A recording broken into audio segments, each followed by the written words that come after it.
Stop and think about this. Ever wondered why some of the teams show up all energized, committed, ready to go, while others with the same talent, same resources, well, they run on empty or they fall short. So here's a secret I'm going to share with you. Motivation gets people moving.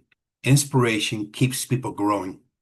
Okay. So today's session, we're going to talk about this exactly thing. We're going to close the gap between learning just not how to motivate your teams, but how to inspire them to lead, be more effective with purpose, with energy, and with ownership. Hello, everybody. Welcome, Dr. Horacio Maldonado with All Things Leadership. And today I'm excited. We are going to talk about the three pillars that determine whether your team is either going to be good, thriving, or they're going to fail. We're going to talk about three things. We're going to go over some statistical insights, some of the impacts, and of course, maybe a short case study for each one of the that we're going to talk about. So, jumping into the straight into the meat of this training, a discussion, I should say. The first is going to be effective communication. We can talk about communications for hours, for days. You have said on meetings on many occasions about communications. What does it really mean? Okay, so the statistical insight, and I wrote these things down because I want to ensure that I provide the right information for everyone. The statistical insight is 86% of the employees and executives cite a lack of collaboration and communication as a main cause of team or workplace failure. Now, that's a pretty high number. That's a pretty shocking number as we discuss about effective communications, because if we're not effectively communicating, then really what are we doing? Now, the impact that that has on the team, whether we thrive or we fail, teams that communicate effectively are up to 25% more productive than those that don't. And what is the secret? What is being done? Management leadership is always, boots on ground. Let's talk about what's going on. What can I do? What can I help you with? If we're not communicating with our team, then we have to be able to be honest and ask ourselves that same question. What are we doing? If we are not communicating, we're really not getting our message across. And when that happens, a lot of things get lost in translation, maybe miscommunicating, something like, yeah, it is what it is. And that's not a very good place to be at. Okay. So the case study, the example that I would provide for everyone today is in 2025, a survey of global employers, 57% of ranked communications as the most desirable skill. Wow, 57% is pretty high. Top teams are structured updates, feedback loops, active listening sessions as a standard practice. For me, I'm a big fan. Um, I love the active listening sessions. It's a good thing to do within your team. That's a good way to get you people talking. That's a good way to do some active listening exercises between both, and that can definitely help you. The second pillar that we're going to talk about today is going to be trust and psychological safety. Now, might be many have different perspectives on what it is, but if you are a leader and they do not trust you, we have to be asked that question. Why don't they trust me? Is it myself? Is it my leadership? Is it my approachment skills? Is it how I communicate? A little bit of everything. Okay. So the statistical insight for this is 41% of employees cite the mistrust of as a primary driver. Shocking, with indicating it's citing as a mistrust as a primary driver of resistance to change, leading to disagreements and failed initiatives. This screams communication. This screams they have know what they're doing. This screams, if we are not getting the right direction with a mission, what's really going to happen? And what is the impact of that? It's pretty interesting, because in a Google study on high performance teams highlighted psychological safety. When team members feel safe to speak up, share ideas and mistakes, teams continuously outperform those when trust is lacking.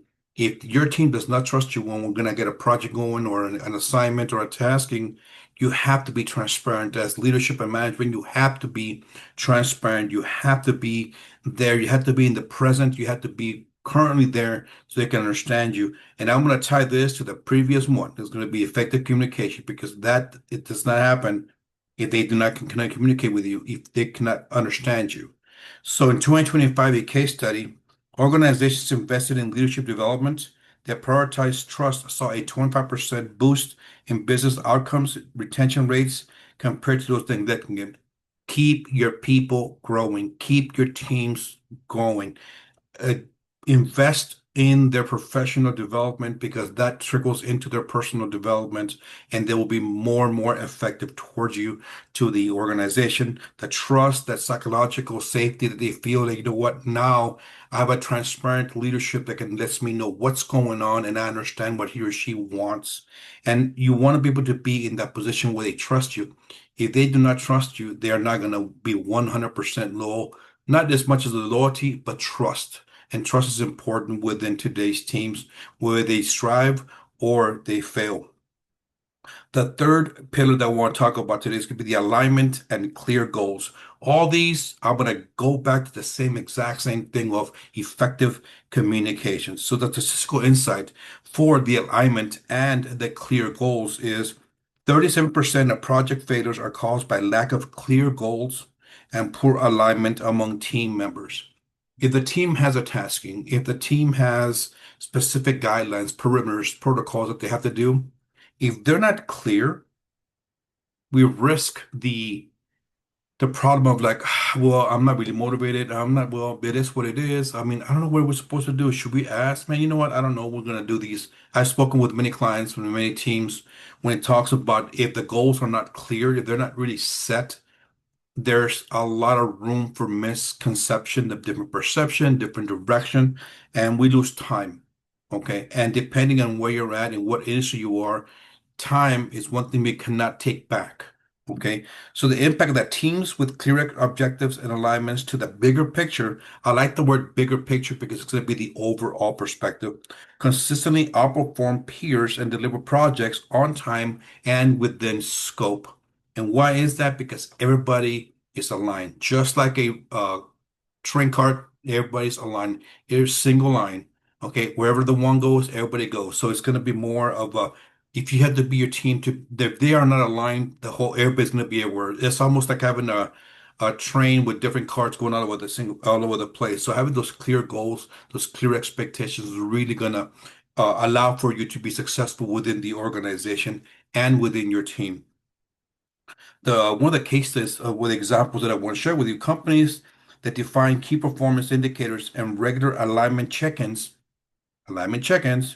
reduce waste efforts and misaligned expectations, heading to higher team engagement and productivity. That's exactly what it means. If your team is more engaged, if you say, hey, how's it going? What do you need from me? Is there any more resources? Do you need some additional help? What can we do to assist you in this specific program? Doing all those things is really going to make you a more effective leader. And let's be honest with ourselves.